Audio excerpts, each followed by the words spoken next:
Hi there, I am the Hey, CRM Ninja, and on today's episode of the Oops Factor, we have a very enthusiastic guest. Welcome, Andrew Lee, to the show. thanks very much, EY. It's a pleasure to be here.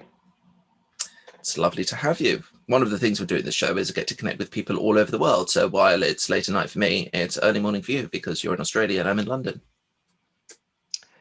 Yeah, it's funny how that works. Yeah, global time zones. Who would have thought? Who would have thought? Exactly. Yep, yep. So I wanted to ask you about one of your hobbies. And for people who are watching this and wondering why I've got robots in my background, the answer is not because you're interested. I mean, you may be interested in robotics, but I've got no idea. But these are 3D printed robots. And I understand you enjoy 3D printing. So can you tell us a bit about how you got into it and the sort of things that you do with 3D printing? Yeah, absolutely. So I got my 3D printer here actually. I sort of got into 3D printing. Well, first of all, from 3D modeling. And so before I got into CRM, I was really into 3D modeling, buildings, architecture, that sort of stuff, just as a hobby of mine. Okay. Ended up being a beta tester for the old Google Maps program when that was still it still relied on human beings drawing out 3D models, and I ended up becoming a sort of representative of sorts over in the Google Maps world. So, Nice. anyway, built out a lot of models, and I wanted to be able to turn something from virtual world into physical world, and that's how I got into 3D printing. And it's been interesting. I've had a bit of experience, sort of resin-based printing, which is a liquid form of printing, Right. and also obviously traditional filament type printing, and it's been great. Just been making all sorts of stuff. I've got like flower pots and birds and toys for the Do, kids, do never you have a ending supply of toys for kids. do you have a dinosaur head?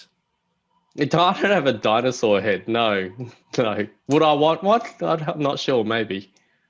Well, I don't know how well this will show up on camera with a virtual, but I have a 3D printed dinosaur head right here, Oh, lovely. I've seen that model before. Yeah, that's great. T-Rex. So yeah, this is Rexy. So Wow. And yeah, you printed that yourself. You're into I 3D printing, obviously. I have occasionally had use of a 3D printer. Yes. Yep. Officially, the reason for needing one was I needed to make some custom camera mounts for my motorbike. So I designed those in a 3D program and then printed them out. And then I had a lot of filament left, so I thought let's play around with it. Right. Okay. Yeah. I was something I was going to ask you actually, because the intro to CRM Ninja is of a Kawasaki.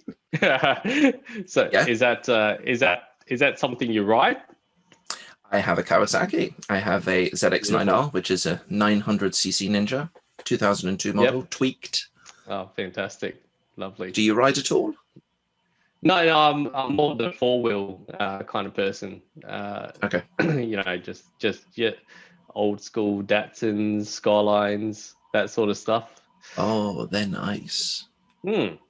Yeah, I don't own any Skylines these days, but yeah, that's sort of been a previous passion of mine. So yeah. Nice. So what currently are you working on for 3D printing? What's your next model to print? Next model. Geez, I don't know. I've been doing functional prints lately, so nothing too exciting, but things that need printing, at home. I just so something I don't need to go to the dollar shop and buy. I'll just print out, and so I've been just basically doing home repairs. But I did want to do like get a step motor and create a blind motor using an Arduino chipset, and sort of hook Oh, that up, automate that so that way I can just click the blinds, hey Siri, open it up, and all that sort of stuff. But yeah, we'll see how that goes. It's probably cheaper to I'll just be go to Amazon and pick up a kit, but it'll be interesting to probably. play with. Yeah, Definitely. Well, let me know how it turns out. I'll be quite curious. sure. Yep, no worries at all. So, from 3D printing to what do you have to share with us for the Oops Factor? Ah, okay. Look, I've thought about what I could share, and prior to being in the Microsoft world, I was in the health industry for about a decade, actually. Okay. And I think the biggest difference I've found with sort of private sector consulting and sort of public sector or academic health is the outcomes, that what can go wrong. I like how you Typically, I mean, phrase that. It sounds so yeah. innocent. What could go wrong? What could go wrong? Typically and it's a bad thing if you lose money in the private sector, but it's far worse if you lose lives or put people's lives in risk. And it That happens is quite true. frequently. Happens very frequently. I've managed to. I was a witness to some of that. So that's interesting. Some of that I can talk about. Some of it I can't. But in terms of the oops factor, I just thought, what's a good example that I can talk about that has been published in the media and so on, where things do go Okay. wrong. And one's with, it started innocently enough as academic research of returning veterans and soldiers from Middle East and other areas of operations. And one of the great ideas is, take health surveys and understand some of the health effects of returning from a war zone. Fine. Sounded great. There was multiple studies, really good research that was being done out of that, led to some really great insights around, post-traumatic stress disorder, those sorts of things. But a researcher took it upon himself to publish the data without properly vetting what was in the data set. Like academic world, presumably they provide the data sets that their findings are based on, that sort of stuff. One of the data sets, it was all it was all sanitized. It didn't have any identifying information, which regions, which regiments, and all those sorts of things. So you couldn't tell who they were. Okay. One of the things that wasn't sanitized was the case notes. Oof. And you can imagine this is pretty raw. People have got a lot to say when they're coming back from deployment, right? And the only reason I can talk about this, because this was widely publicized in the media at the time. It happened the mid 2000s, and so that revealed quite a lot of interesting information. A lot of it was pretty upsetting to ministers and defense chiefs and those sorts of things. And it also gave the public, a first-person account of what actually happens there, which is could be quite embarrassing. It could raise some issues for quite a lot of people as well, and it did. Yeah. I think it did at the end of the day. So why did I bring that up? How does that relate to what we do day to day? I guess. Microsoft do a great job around data loss prevention. As you know, they've got DLP rules, security rules, granular security rules, and those sorts of things. That's great. That's great. It makes our job a lot easier in sort of managing that information going out. But there's no really accounting for basically just human stupidity. So having appropriate controls to vet the information that goes out, that does get published on, whether it's academic journals or research papers, that sort of stuff, that's really important to have. If you could have all the data loss prevention rules, but if the person has access and they need access to do their work, you want to make sure that you've got the appropriate controls to put that in place, because when it does happen, that could be a showstopper. I mean, that project does continue on to this day quite successfully, with some great outcomes, but it could have been a close call. It could have been the end of that project. And, unfortunately, a lot of people would have missed out the benefit of a long-term study like that. So that's probably number one thing that I would say. Just being really careful around your protocols and who has control over what. Don't know, in a lot of sites you tend to have especially sites like these, you have authorized security officers. Security officers aren't people who walk up and down with flashlights. They are the people who are the gatekeepers of information and are the people that ensures compliance and that sort of stuff to all the whatever industry you happen to be in, sort of regulatory requirements, what your legislative requirements and that. So having a dedicated team or individuals in charge of some of these security aspects would also be important as well. But the You may have culture heard starts of from the top down. this. Yeah, I mean, there was this little piece of legislation that came out in Europe about 2-3 years ago or so called GDPR. GDPR, yep.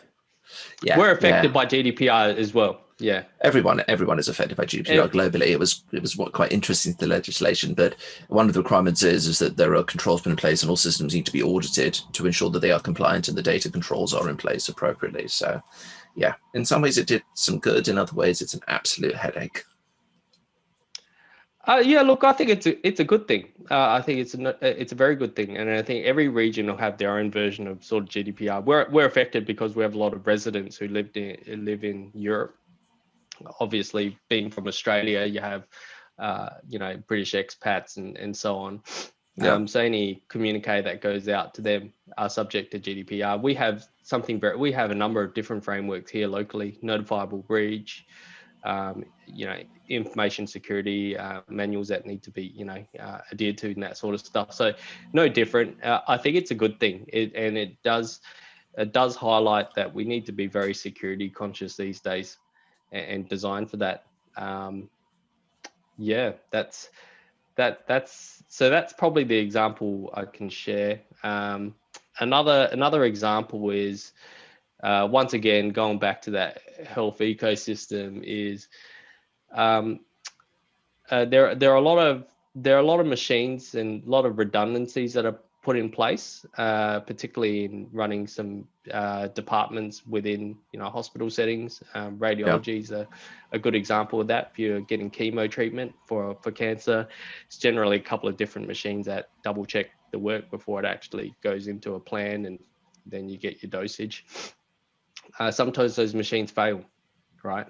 And they are meant to be sort of redundancies for each other, and one will verify the other, and if they don't concur, then they can't go forward with the treatment plan. But sometimes both those machines go wrong. This is also a publicized incident where both of these sort of verification machines did go wrong at the same time, but they end up with the same result, and a whole bunch of people were underdosed. And yeah, so I can talk about that because that was been on quite on the news, but somewhere along the line of 50 odd people were not getting any sort of treatment, or practically none. Ouch. So yeah, and unfortunately, the result was catastrophic for some of these individuals. I can imagine as well. So yeah, and so trust but verify is the really the learnings of things like that. Even with redundancies, things can go wrong in such a way that it's not great.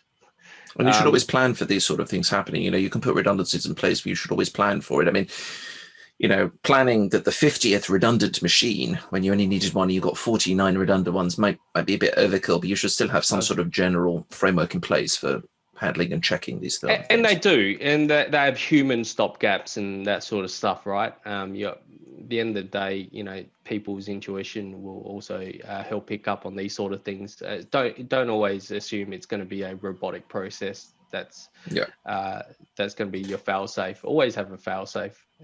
Make that human base as well. Whenever you're thinking about the next automation, critical process you're looking at automate. Hey, look to know that some of these machines do go down. Azure does go down. Office 365 goes down from time to time. Let's not talk about Azure going down, please. Too much of that recently. I don't think I noticed it that much when it did go down. It was like, oh yeah, so I can't check my email. I can't log in for an hour. I did notice. I was in the middle of recording training material, and my VMs froze, my Dynamics froze, my Power Platform froze, all my resources froze, and I'm like, I just can't do anything. I've had it happen to me running an app in the day, uh, where um, I had to politely tell everyone, look, we don't know if this is going to come back up in the next hour or so. But there you go. You've got the backup plan. So I just reverted to some, the PowerPoint decks I had offline. I said, well, we're going to talk about this for the next hour and just hope that the system goes back up by the time that we're reading this, right? So we always have a fail safe, and at the end of the day, it did come back up, and we are able to conduct the session like quite well at the end of that. So that's, like I say, always have a backup. Always do something. I'm not sure you do what you're going to do about having a live podcast. Guess you would have to reschedule that, but yeah, I Yeah, think it's good to know when you're sort of automating these things. definitely. Yeah. Brilliant. Well, Andrew, thank you so much for coming on the show and sharing your experiences. I think some very, very valuable lessons. I mean, people always talk about backups, but it's not just about backups. It's about the protection around that and Yeah. around your data, which is becoming more and more important. So thank you for Yep. sharing that. My pleasure. My pleasure. Thanks very much, mate. Viewers, that's great. Viewers, we hope that you've enjoyed this episode. Feel free to check out the rest of the Oops Factor playlist, subscribe to the channel, and take a look at the blog. And if you would like to come on the show, hit the link in the description, fill in your details, and I'd love to have you on. Have a great day.